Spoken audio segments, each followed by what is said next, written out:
2018 Honda Fit, revival of the Fittest.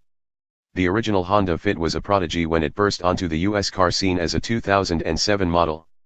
With a vivid personality, an athletic chassis, and stunning space efficiency, it immediately embarked on a charm campaign that would win comparison test after comparison test, as well as a Car and Driver 10 Best Cars trophy for 7 consecutive years, well into its second generation.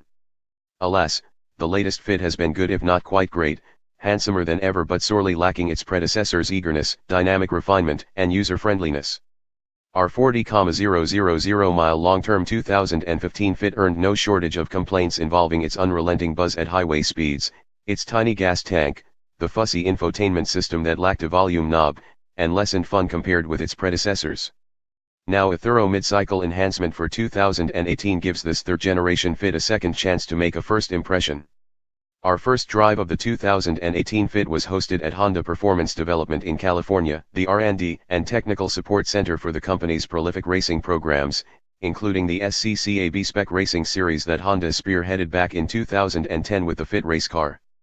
It's also where the Fit's natty new HPD chassis and interior bits were developed, accessories that found themselves onto some of the test cars we drove. Fixing Fit. For 2018, Honda aimed to hone the Fit's chassis to quell bobbing, reduce noise levels, enhance the steering's linearity, and elevate its overall sense of nimbleness. Honda added structural braces around and under the body, swapped the shell-style steering pinion bearing for a solid one, and installed retuned dampers. It also used thicker acoustic materials inside the doors, wheel arches, and pillars, while new layers of soundproofing materials pad the dashboard and the floor.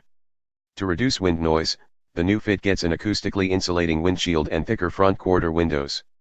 Remarkably, despite these refinements, weight is essentially a wash between the new and old cars, according to Honda. Without a pre-refresh Fit on hand for comparison, it's hard to measure the extent to which Honda achieved its ambitions. We can say, however, that the 2018 Fit EXL we drove felt focused and planted as we swept along the Santa Clarita Valley's rolling two-laners. As we hurled the Fit into tight corners, its body stayed calm and the 185/55 R16 all-season Firestone FR740 tires generally remained glued to the pavement before gently braking away into predictable understeer at the limit. Little additional steering feel seems to have resulted from the updates, unfortunately, yet the Fit traced our intended line with utter precision. All the while, it rode with suppleness and composure, more like a Civic sedan than a stubby hatchback. We didn't need any measuring devices to deem the additional cabin insulation a success.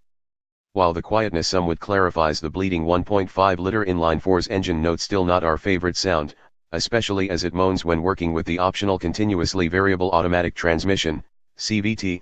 Its lower overall volume no longer deters drivers from revving it all the way to its 6,800 RPM redline.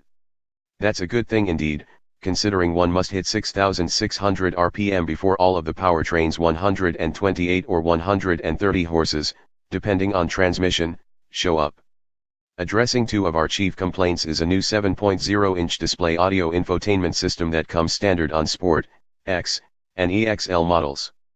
Finally, it offers Apple CarPlay and Android Auto integration, and even better, the volume knob is back. While not all wrongs are righted with the 2018 Fit, the front seats still lack lateral support, and Honda wasn't able to carve out any room for a larger fuel tank. There's plenty to offset such woes.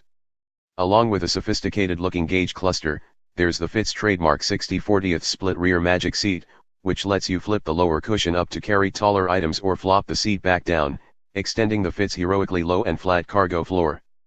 Another big deal for the segment is the availability of the Honda Sensing driver aids, which include not just forward collision warning, automated emergency braking, and lane keeping assist, but also road departure mitigation and adaptive cruise control. Also among the updates is the return of the Fit Sport model. Don't get too excited, as it's not actually any sportier, being a Fit LX that gets its own unique front spoiler and rear diffuser, both with orange accents, side sill extensions, black 16-inch wheels, and a chrome exhaust tip. The Sport interior is accented with orange stitching on the leather-wrapped steering wheel and shift knob, plus the upgraded audio system found in the X and above. Like the Fit LX, the Sport offers the Honda Sensing bundle of driver aids as an option. X and EXL trims get them standard.